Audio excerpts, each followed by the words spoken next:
I think Ambassador Muthaura, please come and say something. We look upon you in public service. You are such a mentor. Thank you very much. Yeah, thank you very much. I really wish to congratulate very much all those who have organized this event. Sometimes in Kenya, we forget our leaders.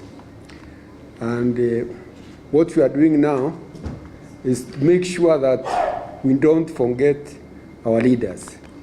Through appreciation, we become visionary so that we are able to do more and value our contributions to the country. I want to say that the professors who spoke to us about Kibaki, I think they spoke very well, but I think they forgot a few things which would have even made their presentations very strong. And this is education. I think Kibaki made a great impact in this country on education, not just primary. You know, because the party came with the free primary. But soon after that, Kibaki introduced free day secondary so that to expand, the middle, the middle education. So that really expanded education in this country. It did not stop there. He also introduced Tibet technical education so that every county, and to have a technical institute to empower people. More than that, he expanded the university education from 6 public universities to 22. And soon after, the number went even up to, I think, 33, 34.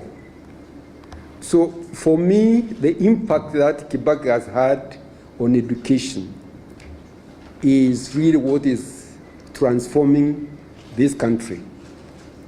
There's no doubt. Sometimes we get a bit worried about the youth in the country, but the youth has been empowered.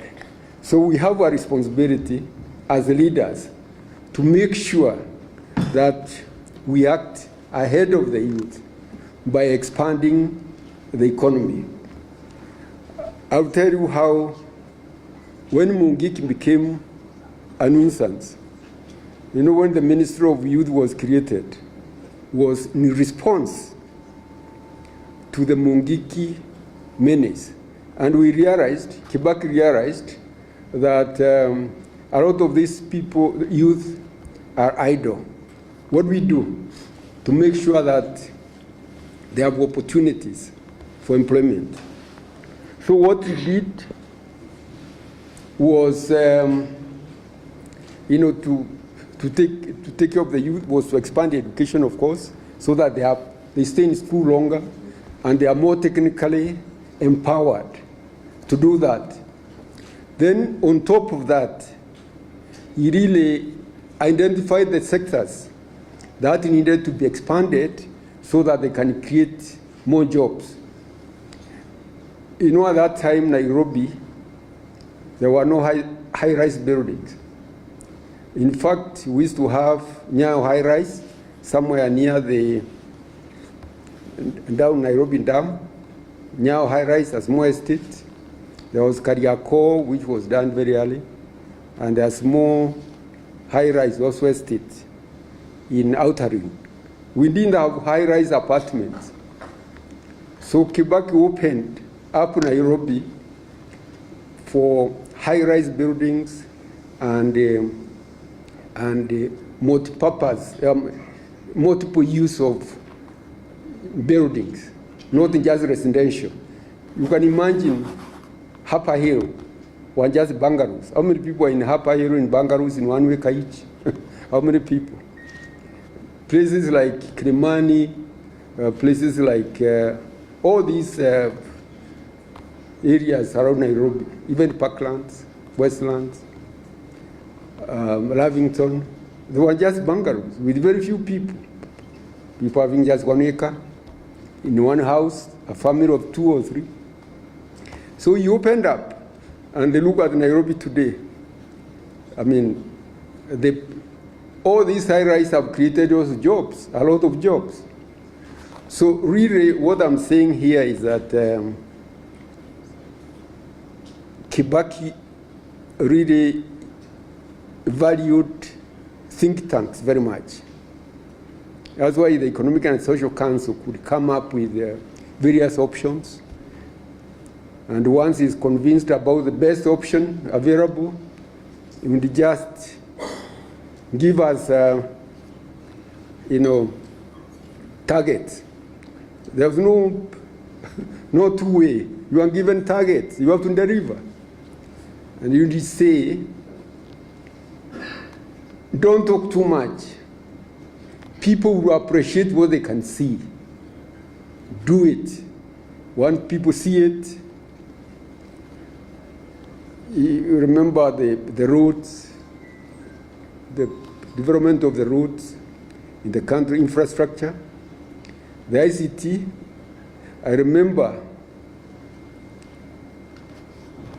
Kenya was when Kibaki took over, Kenya was very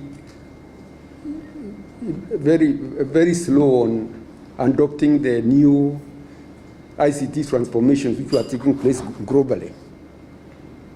So he said, now, who are we going to give this ministry? We need to have somebody who can understand it. Unfortunately, those days, appointments were only restricted to members of parliament. So we got one of the members of parliament, Kagwe, who had been in information, who had been, I think, a director in the Ministry of Information. He could understand more about information technology. Then he asked now, and the permanent secretary, where do we get one who can understand this ICT? Morage said he knows of somebody, a Kisi, demo, in the university, who was in America, and he is very good in that area. So the two people are appointed. And the first thing they did was to review where we were. And then they realized there was a regional program to bring marine fiber cable to East Africa, because we did not have. That's why we are lagging behind. We're just using the satellite. So the first thing, they went to South Africa, where there was a regional meeting just to push that agenda. When they went there, they found people are just talking at cross purpose, as the program was too slow. They came and told the president, Your Excellency, this project, this fiber cable, unless we have it, marine fiber cable, we shall not take off. And if we wait for the regional project, we may wait for another 10 years. Why can't we do it ourselves? Kibaki asked them, and what is the cost implication? What is the cost? He told them it's about $130 million, and he consulted with some companies. About $130 million, they would land the marine fiber cable in Mombasa. Then the president said, yeah, we don't have that $130 million, but we can find it. I'm sure we should be able to find that money in our budget. Go ahead. It's as simple as that. You convince him, he tells you, go ahead, we shall find the money in our budget. Now, I don't have to elaborate where Kenya is now on ICT. It was so bright and so forward-looking that any idea that could make a difference, he embraced it and then moved very fast. The highways, you know, the Thika Road, the parliament was complaining, members of parliament were complaining, the road was in very bad condition. It needed to be recarpeted. What do you call it? Recarpeted, refurbished. It was just 4 lanes from Nairobi to Thika.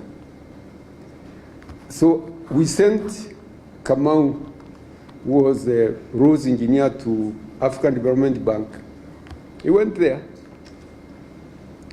and the African Development Bank asked for statistics, what have you. I told him, now, this road with only 4 lanes cannot serve this traffic, which is one of the heaviest in Africa.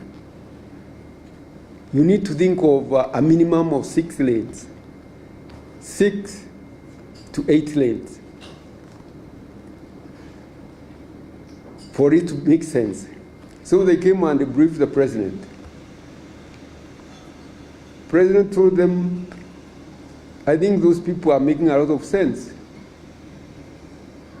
Let's do it. We shall try to improvise money and do it. At that time, that $1 billion was like a lot of money.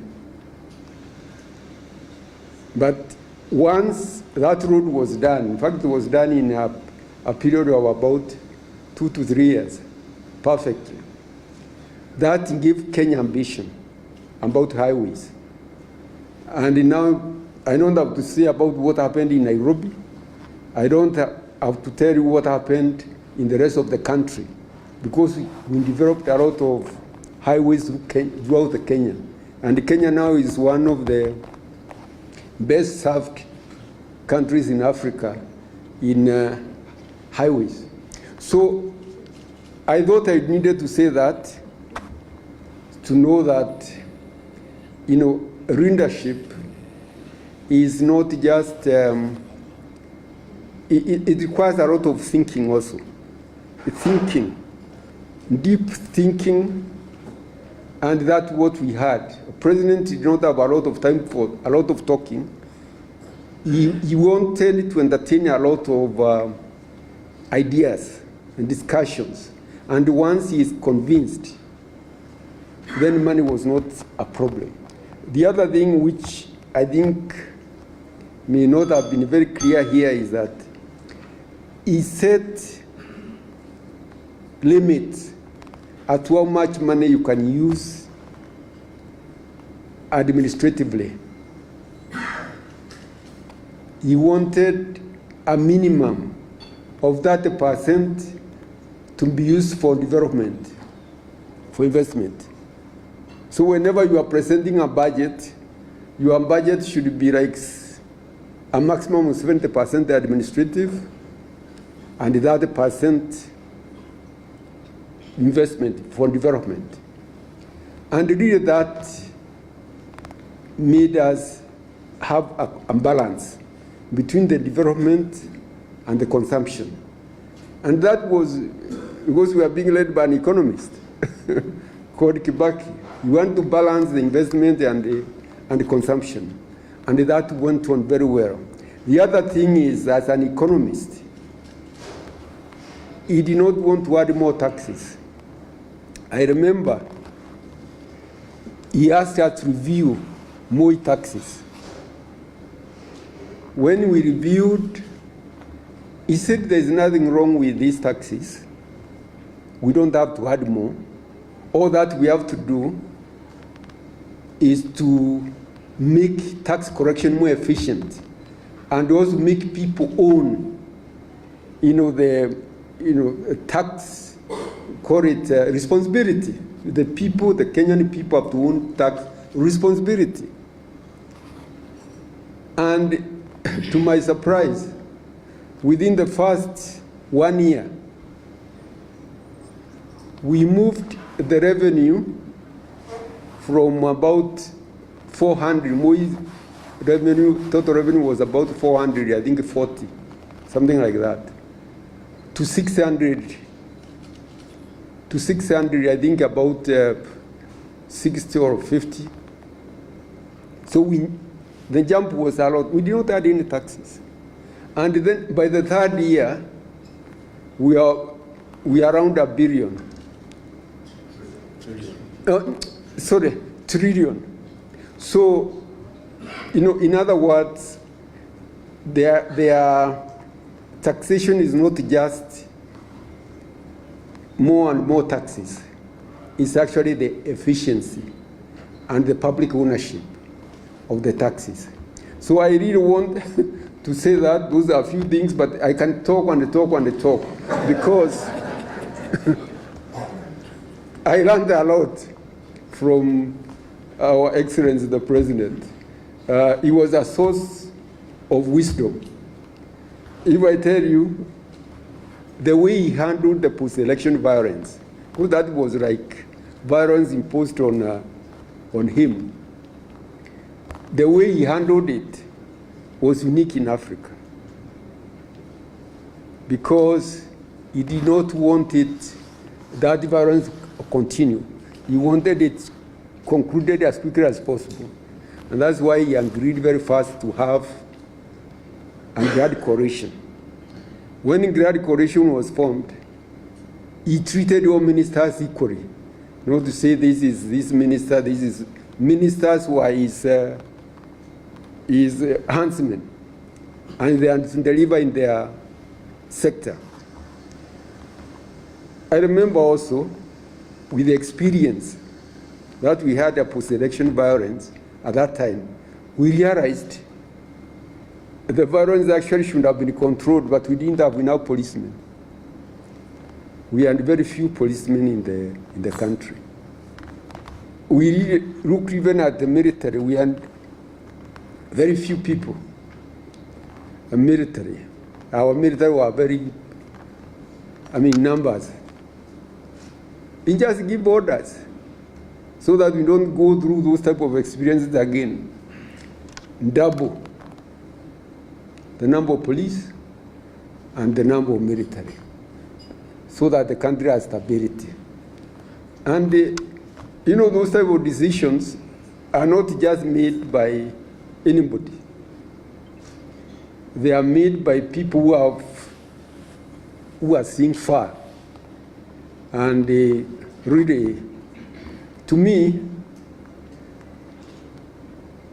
I think people are writing a book, but at that time I was writing mine. I don't know whether they published that book of Kibaki. I think it was published, but more needs to be done to be written about Kibaki. Thank you very much.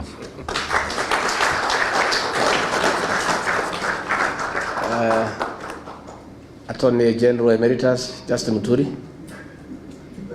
please don't be as brief as the ambassador. Don't be as brief as the ambassador. Exactly. He was too brief. Thank you to the family of His Excellency President Mwai Kibaki, the organizing committee, the panelists, and all of us that have attended this second lecture. Good afternoon. I will try to copy Ambassador Muthaura. But let me say this, and indeed I intend to be extremely brief, because many people may not think, when I speak in the presence of Norman Nyaga, my good friend Mzee Joe Consolo Munyao, when I claim to be old, they always laugh at me. They think I'm a small boy. Now that I'm also claiming to be old, in that for the longest time, even when I was a young man, Norman, even as a student in high school, there's been one person in the Kenyan political leadership that I always loved to one day meet. It was President Mwai Kibaki. But because we have been told quite some exciting stuff by the panelists, Mzee Munyao, and now Ambassador Muthaura, I want to just pick one point, not about his eloquence and his capacity to debate any topic in Parliament, which I found quite unique. But it's something that I think, for me, I emulate from President Mwai Kibaki. We've talked about the many gifts that he has left this country. Talked about Vision 2030. And my worry is just that as it comes to an end, we may get into some darkness. His Excellency Rigathi has always been telling people that whenever it gets very dark, it's just about dawn. You're just about to get to some light. But I fear for the country if it gets too dark. This document that at every time, and it's a dictator, before you take up any state job, you must swear by the Constitution to defend it, to uphold it, to protect it. As my brother Eugene pointed out, dedicated the whole chapter 6. But know what? Actually, you don't need to read chapter 6. You just need to follow the public life of the longest serving member of parliament so far in this country, Mwai Kibaki. Chapter 6 is on leadership and integrity. How it is that somebody could have been in public life, in politics, that long, and to date, you don't hear anybody saying, oh, they planned this, they planned Thika Highway, but in the process of planning Thika Highway, there was this which was supposed to sort out some things. This, for me, is extremely important. Even as we read that chapter 6 on leadership and integrity. We've been told about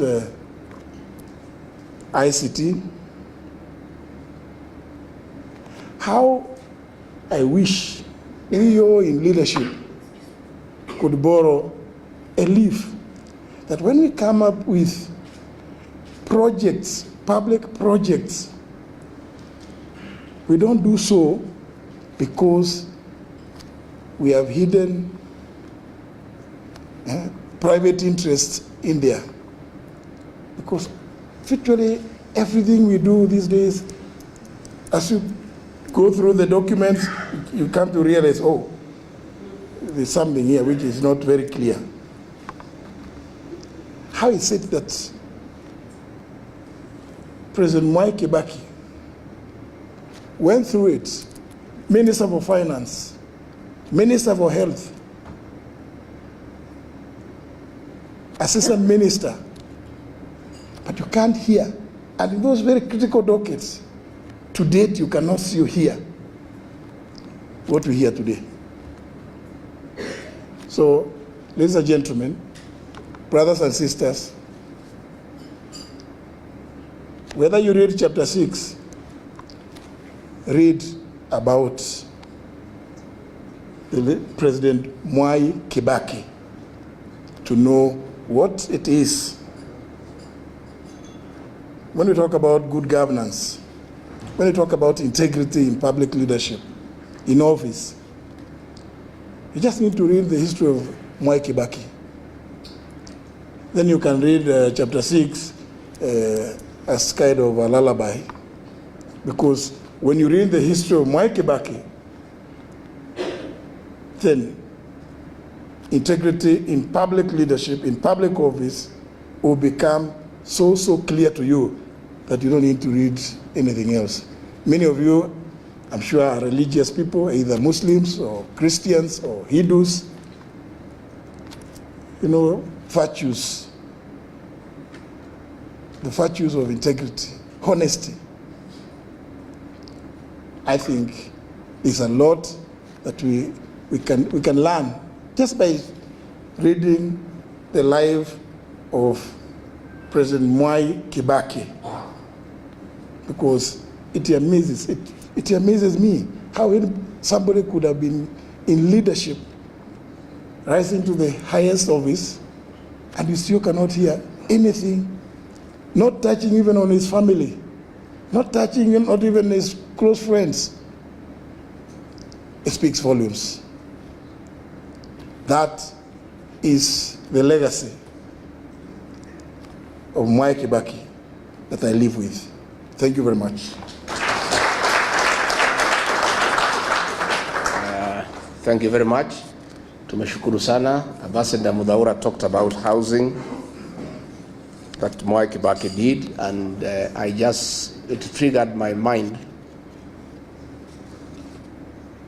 when William Ruto brought the affordable housing and there was outcry out there. People are saying they be left alone to do their own houses. And I had a conversation with him, and he says, no, we need houses. And I told him, Mwai Kibaki did a lot of housing, but not the actual construction. The government did not have a housing program. All Mwai Kibaki did was to open up the bypasses, provide infrastructure in terms of sewage, electricity, and water. And the private sector, on its own, build houses all over Nairobi. And they are there for everybody to see. There is no need for government to compete with the private sector to put up houses. The work of government is not to do houses, it's to provide services. And of course, he said, I'm not Mwai Kibaki, I will do things differently.